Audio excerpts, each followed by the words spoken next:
तक क्लास 9 का first chapter physics का फर्स्ट चैप्टर मोशन, इसमें हमने पार्ट 1 में क्या क्या देख लिया था, देख लीजिए। हमने क्लास 9 का बायोलॉजी का फर्स्ट चैप्टर 6-7 वीडियो अपलोड कर चुके हैं, उसका आगे वीडियो अपलोड करते रहेंगे। तब तक फिजिक्स का पहला चैप्टर शुरू हो चुका है जिसका नाम है मोशन। मोशन में हमारा पार्ट 1 अपलोड हो चुका है, ठीक है। पार्ट 1 में हमने मोशन के बारे में पढ़ा था, यानी गति के बारे में। फिर गति में ही हमने इसके प्रकार देखे थे। प्रकार कितने होते थे गति के, हमने पार्ट 1 में बताया था। गति के 2 प्रकार होते हैं। पहला होता है एक समान गति, और दूसरा होता है असमान गति। हमने 2 प्रकार के देखे थे, एक समान गति और असमान गति। ये चीज हमने कवर कर ली थी। अब हमारा पार्ट 2 है, इसमें हम लोग चाल के बारे में पढ़ेंगे, यानी चाल, वेग क्या होता है, इन सब के बारे में देखेंगे, ठीक है। पार्ट 1 में हमने ये सब कवर कर लिया था। अब ये हमारा पार्ट 2 है मोशन का, यानी गति का पार्ट 2 हम लोग लेके आए हैं, ठीक है। इसमें पहली सबसे पॉइंट हम लोग समझेंगे चाल क्या होता है, ठीक है। गति तो पढ़ ली सर कि हाँ, अब बताइए चाल क्या होगा, यानी स्पीड। गति में हमने क्या बताया था आपको, यही बताया था कि स्थान परिवर्तन होगा, यानी ए पॉइंट से बी पॉइंट पे आप पहुंचेंगे, यानी स्थान परिवर्तित होगा, यानी इस पॉइंट से आप इस पॉइंट पे पहुंच गए, स्थान परिवर्तित हो गया। विद टाइम, यानी समय के साथ आपके स्थान में परिवर्तन को क्या आपने वहां पे बोला, गति बोला, ठीक है।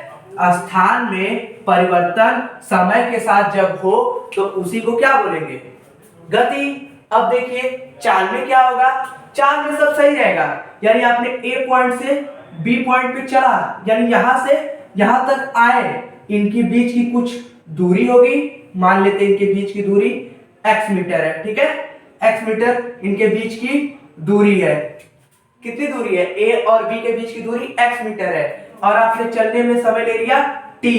पूछे चाल क्या होगा, तो चाल बराबर होगा सर जी, कितनी दूरी आपने चली, दूरी बटा समय कितना लिया दूरी चलने में, यही होता है चाल का डिफिनेशन। यानी कितनी दूरी चली आपने कितने समय में, उसी को कहते हैं चाल। चाल बराबर होता है दूरी बट्टा समय। फार्मूला देख लीजिए, चाल बराबर दूरी बट्टा समय, ठीक है।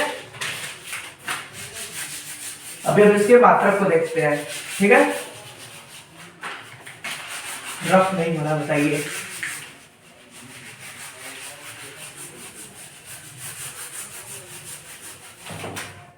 हमने क्या बताया, चाल बराबर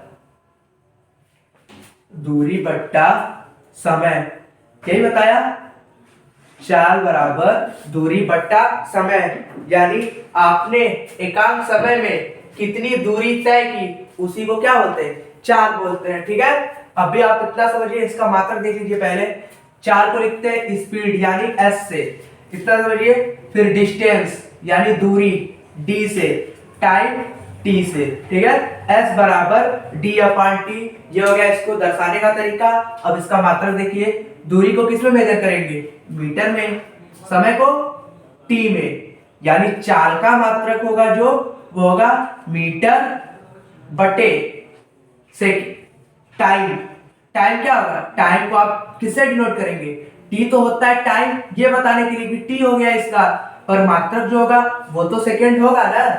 देखिए दूरी का मात्रक d तो उसका डिस्टेंस होता है, फिर उसको दर्शाते हैं d से, पर जिसको मापते हैं, जिसमें मेजर करते हैं दूरी को, वो मीटर होता है। उसी प्रकार समय को किससे मेजर करते हैं, सेकंड से, तो इसलिए इसका मात्रक होगा मीटर प्रति सेकेंड, यानी चाल का मात्रक मीटर प्रति सेकेंड होगा। यही बड़ी दूरी होगी तो इसको किसमें ले जाएंगे, किलोमीटर प्रति घंटा में, यानी जब बड़ी दूरी होगी तो जब किलोमीटर में चलेंगे तो दूरी हमारी हो जाएगी किलोमीटर में, और समय हमारा हो जाएगा घंटा में। यानी इसके 2 मात्रक निकल के आए, मीटर प्रति सेकेंड, किलोमीटर प्रति घंटा, ठीक है।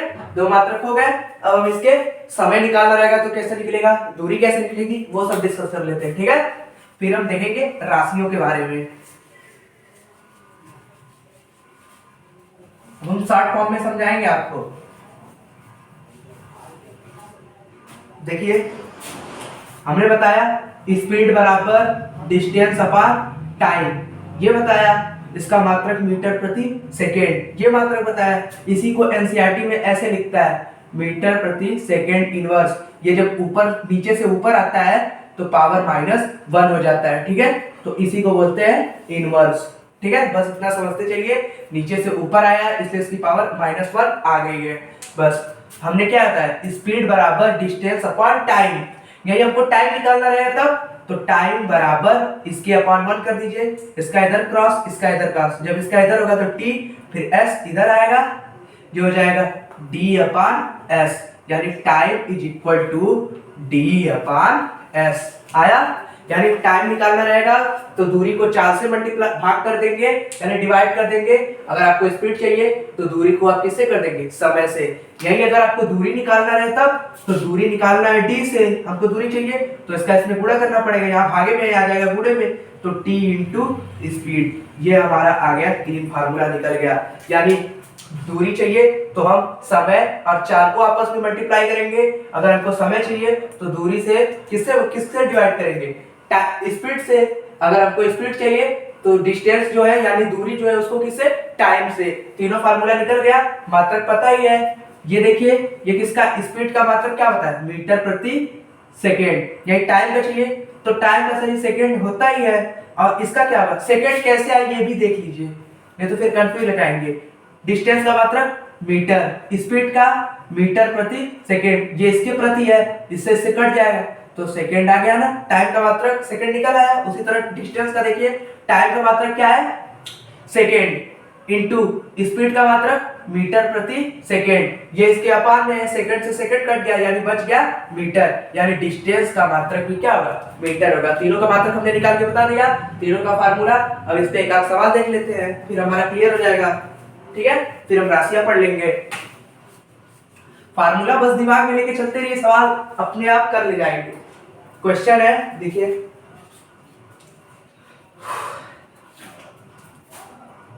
क्वेश्चन है, राम 50 मीटर की दूरी,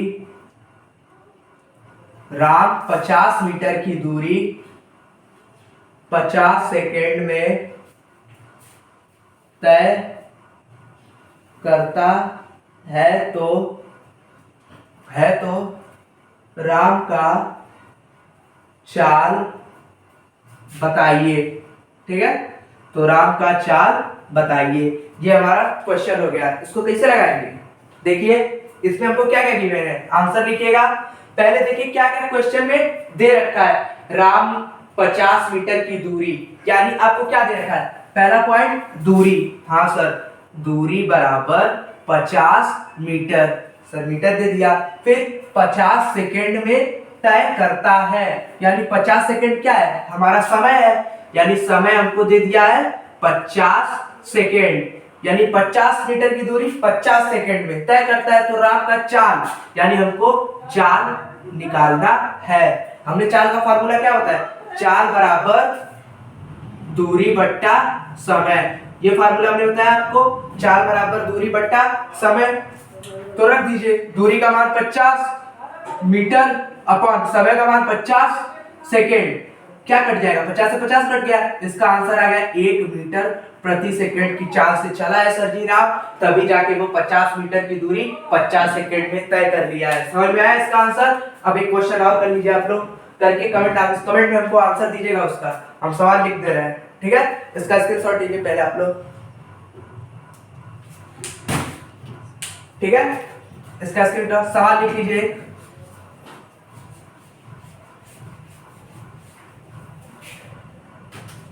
लिखिए, राघव 150 मीटर की दूरी 5 मीटर प्रति सेकेंड, 5 मीटर प्रति सेकेंड की चाल से तय करता है, तो 150 मीटर की दूरी 5 मीटर प्रति सेकेंड की चाल से तय करता है, तो राघव द्वारा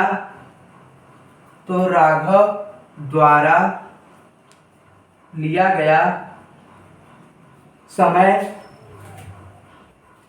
बताइए।